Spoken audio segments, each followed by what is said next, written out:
Siempre se habló a lo largo de toda nuestra historia de que San Martín era masón. También se supuso que trabajó como agente inglés para la corona británica. De hecho, en el canal tenemos varios videos analizando los libros que hablan de ello. Por otro lado, respecto a la masonería, se suponen 1001 teorías, como por ejemplo que conspirativamente mueven los hilos del mundo y hasta que lograron independizar la América hispana y los Estados Unidos. ¡Ay, qué interesante! Cuéntamelo todo. En esta oportunidad analizaremos estas cuestiones según el ojo histórico de un reconocido historiador, Enrique de Gandía, y su obra La independencia de América y las sociedades secretas. Veremos lo que hay detrás de este mundo sanmartiniano, masónico, independentista y demás, conforme lo que este historiador relata, teniendo siempre en cuenta que, sobre estos temas, no hay un estricto y unívoco consenso entre los historiadores, y muchas veces se suelen aceptar como válidas o verdaderas muchas cuestiones que no han sido debidamente probadas, lo que desde mi punto de vista no está bien. Por eso creo que cada opinión de cada historiador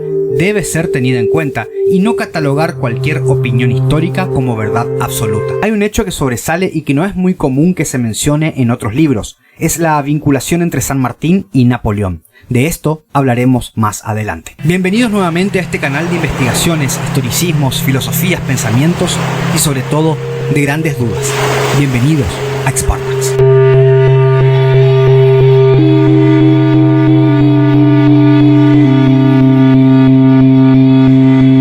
La masonería.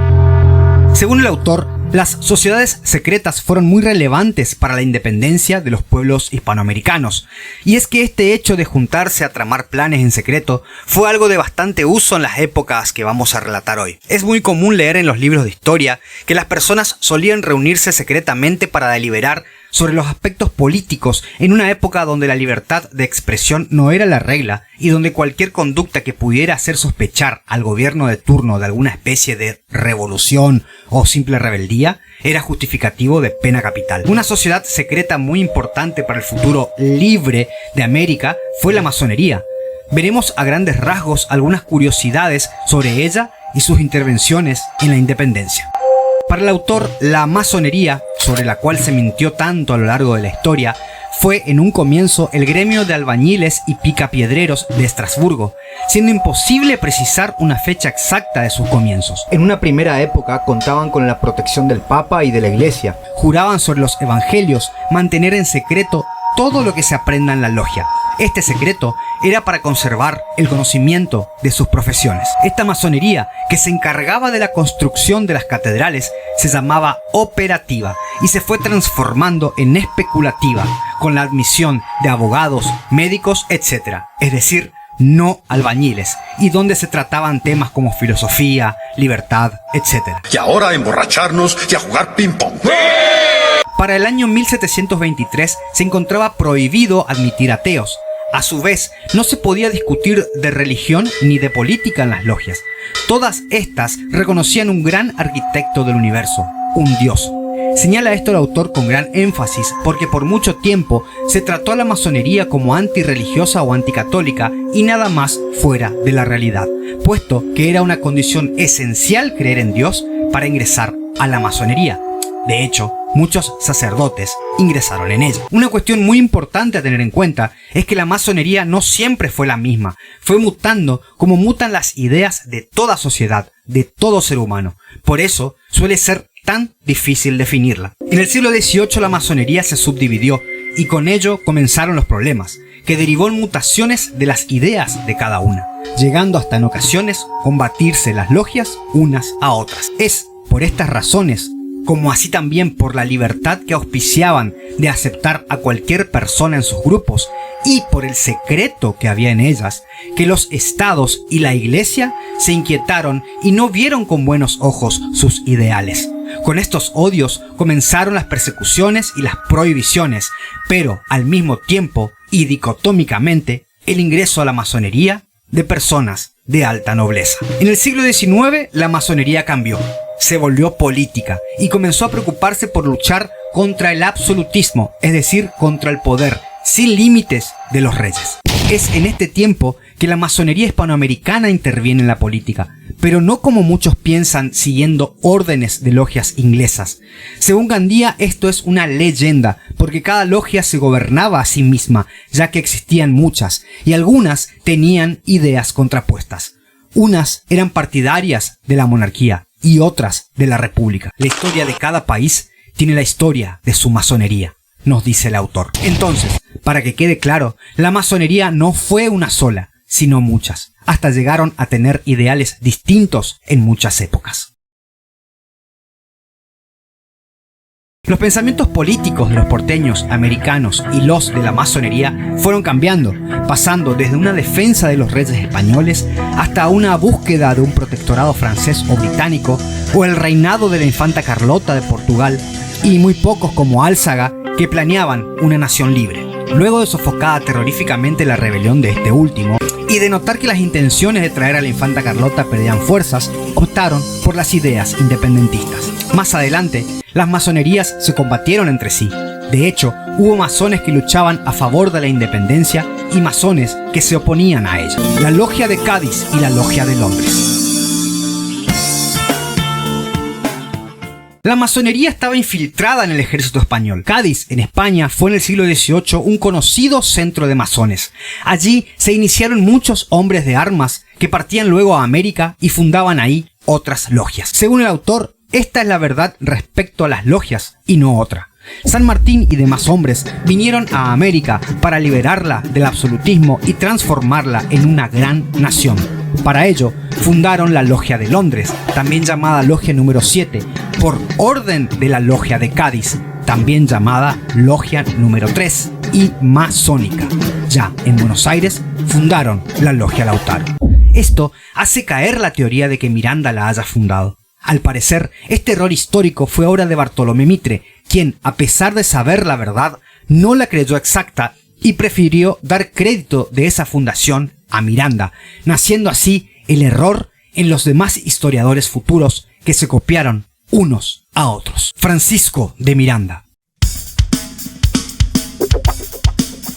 Francisco de Miranda fue, para los que nunca oyeron hablar de él, uno de los tantos hombres relacionados con la independencia de América, quien se separó del ejército español y se fue a los Estados Unidos con esa idea y empezó a trabajar por ella. Pero respecto a su vida, muchos historiadores crearon mitos que otros historiadores posteriores repitieron. Uno de los tantos errores en que, según Gandía, cayeron algunos de nuestros historiadores, entre ellos Alberdi y Mitre, fueron los siguientes. 1. Que Miranda fue fundador de una logia secreta en Londres.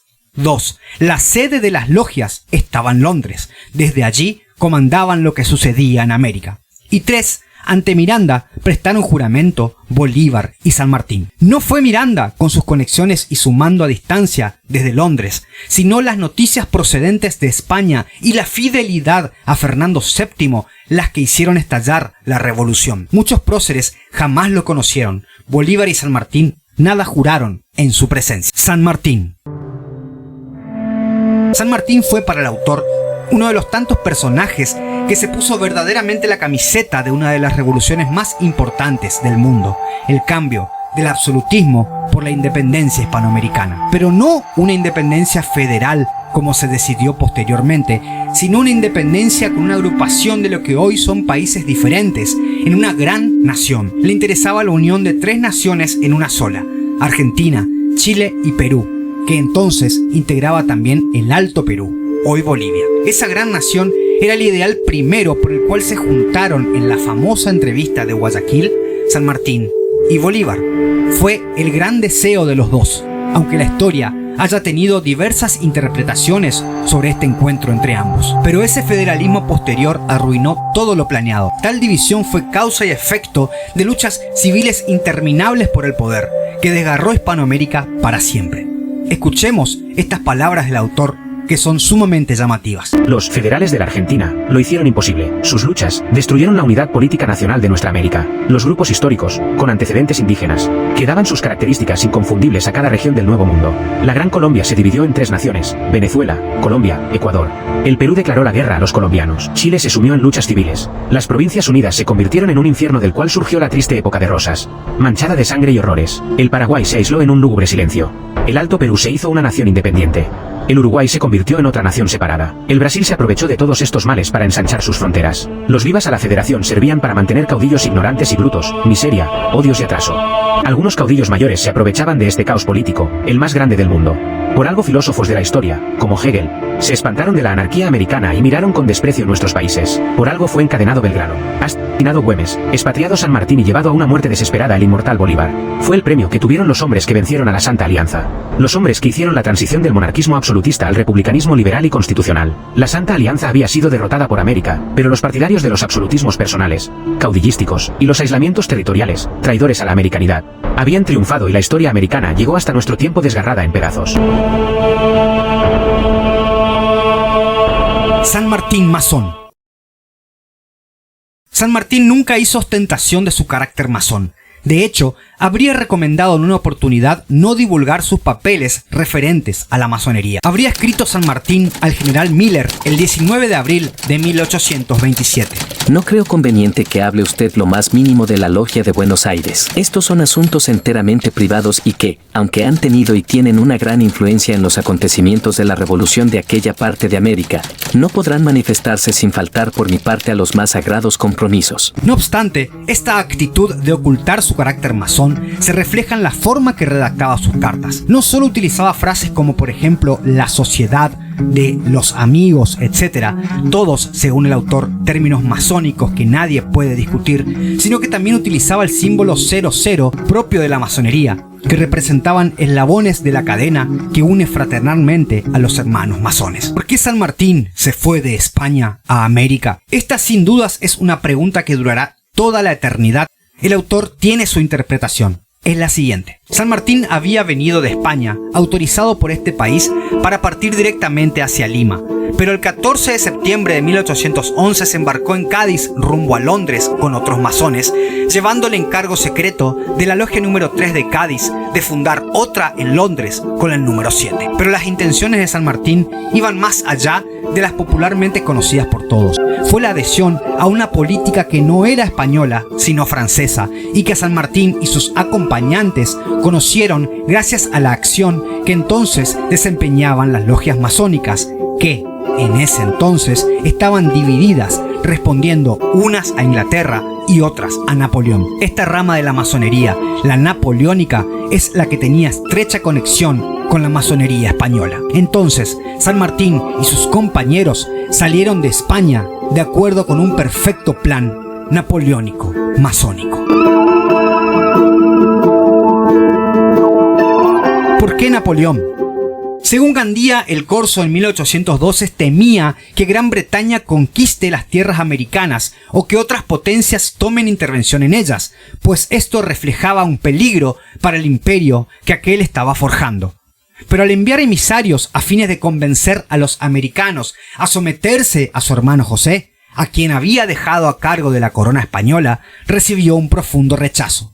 Por ende, su última carta bajo la manga fue la independencia del Nuevo Mundo, para que no perteneciese a nadie.